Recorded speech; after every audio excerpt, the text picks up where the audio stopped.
What's going on, guys, girls, and others? Shmolty here, bringing you an honest guide to Dead by Daylight, the game where you either play as a survivor desperately trying to repair generators and escape, or the merciless killer whose only objective is to hook and sacrifice survivors to the all-seeing entity. Not much is known about this entity other than it basically being a manifestation of pure evil that cannot be seen, only felt. Kinda like the dark side of the Force in Star Wars, or crippling anxiety. Regardless, you're not here to learn about the intricate lore of Dead by Daylight, of which there isn't much, so I'll get straight to the point. This video will be from the survivor perspective, as more people likely play this role, and I find it easiest to improve on your killer if you understand how a good survivor thinks. Of course, this does go both ways, which is why I suggest playing both roles, and watching my follow-up killer guide sometime in the next 6 months. As a survivor, your main goal is obviously to blow up and then act like I don't know nobody. But really, fix 5 generators, power the exit gates, and escape. But assuming the killer actually has a few wrinkles on their brain, it's not going to be quite that easy. Game to game, you'll have to heal your teammates and unhook them, perhaps constantly, as well as be on the lookout for totems to cleanse.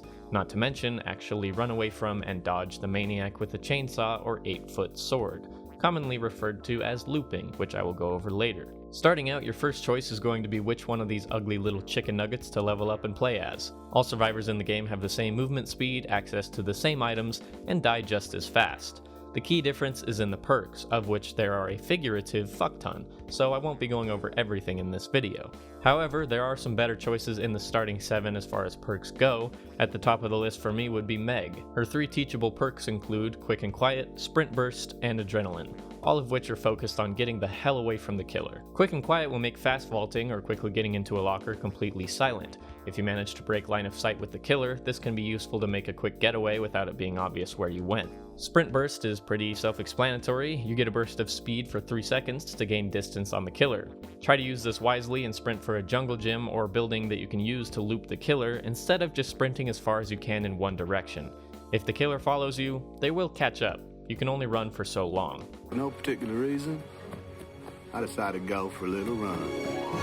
So I ran to the end of the road, and when I got there, I thought maybe I'd run to the end of town. Be sure to use this wisely, as you'll be exhausted for a full minute afterwards and have to recover the ability. Sprinting will pause the recovery, which you can use to your advantage a split second before it's finished, to go for a save and be ready to dart if necessary.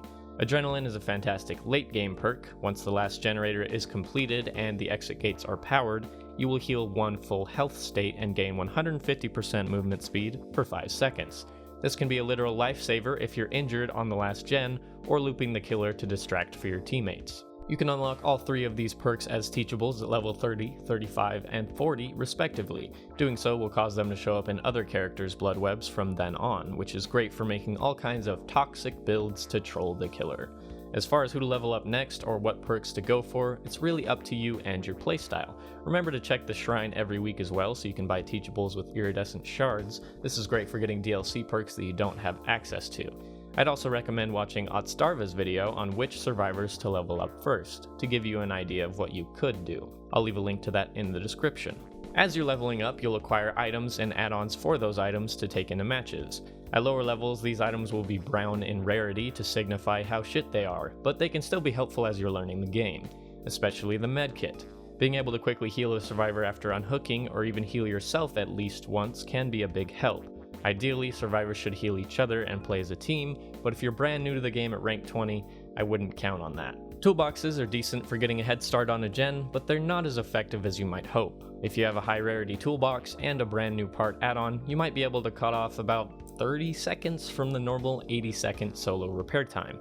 But a lot of the time you'll get interrupted by the killer anyway, so it's inconsistent. Flashlights are great if you're good at the game, which, let's be honest, you and I are not. But if you get the timing down, blinding the killer as they pick up a survivor can be clutch. Also, keep in mind, pallet stuns cause a drop as well. If you or a teammate crawls to a pallet, someone can drop the pallet the second after the pickup animation finishes to stun and force the drop. It's also useful to blind the killer after a pallet stun or as they're breaking a pallet.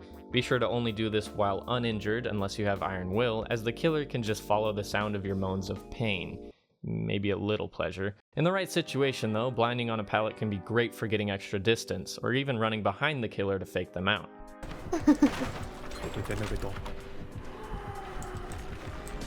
I just fucking wrecked her hole. Maps are an item you can take. Keys have aura reading abilities that vary from having wall hacks on the killer when they're nearby to having wall hacks on survivors nearby. Seeing the killer can be useful for some mind games, but the real use for the key is opening the hatch.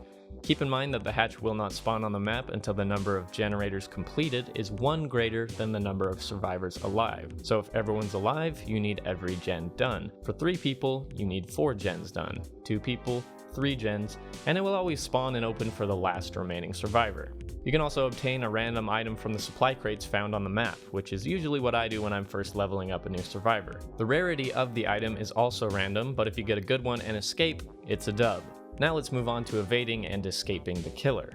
Let me pitch you a common scenario. You're on a generator, minding your own business, vibing, one might say, when suddenly you hear a faint heartbeat, growing increasingly louder. The killer approaches, and he's not here to sell you penis enlargement pills. So what are your options in this scenario? A. You run like fuck in the opposite direction of the killer, assuming you know where they're coming from. B. Start walking away towards some cover to play around their perspective when they arrive. C.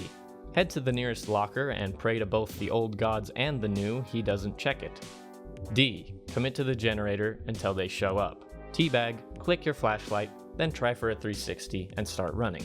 I'm sure it's obvious to you that one of these options is completely foolish and shouldn't be attempted unless you've picked up on how the killer plays and are confident it will work. I'll give you some time to pick it out for yourself.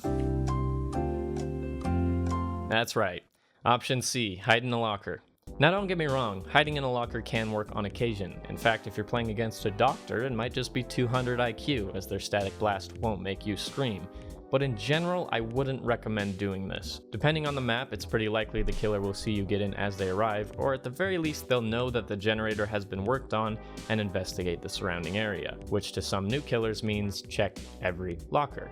Side note, getting in a locker while injured is suicide unless again you have the perk Iron Will. Your injury noises will be loud enough for the killer to pinpoint your exact location. In my experience, hiding around a tree or bale of hay to avoid the killer's line of sight seems to be most efficient, and if they do find you and manage to hit you, you'll at least get a speed boost so you can get to a jungle gym, rather than getting grabbed from a locker and immediately hooked. Hauling ass away from the killer is good as well, but they're likely going to track your scratch marks, so be ready for a chase. If you're quick to dart, you can get a lot of distance on the killer, which will waste time, but when they catch up, it's time to loop-de-loop. Looping is the art of running in circles real hard to keep distance on the killer. It's most effective if you have a window, multiple windows, and or a pallet.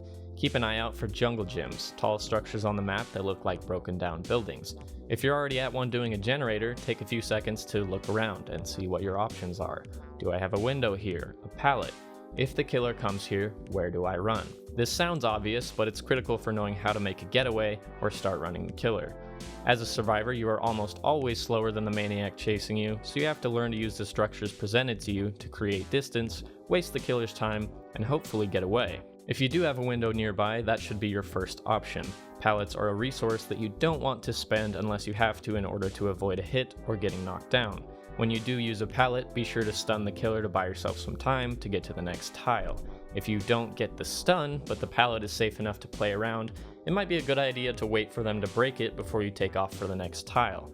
If you miss the stun but the loop is small and therefore unsafe, you might end up in a panic vault scenario, which is almost never in your favor. Oh shit. Oh, he doesn't know what to do, bro. He can't read you at all. Oh my god, you gotta... Almost. When looping, be sure to run as tightly as possible to the structure. This is made easier by holding either A or D depending on the direction you're looping, and keeping the camera in the center of the loop. This way you'll be able to see the killer on the edge of the screen and focus on making turns as tight as you can. If the killer doubles back, so do you, and when they're close enough... Ow! Oh! What the hell is wrong with you?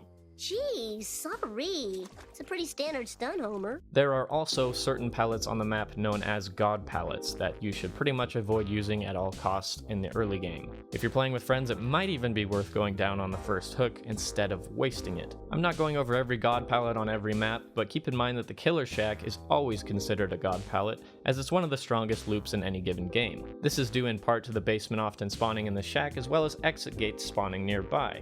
If you waste the pallet early, it'll remove what could be a clutch escape for a survivor on their last hook in the late game.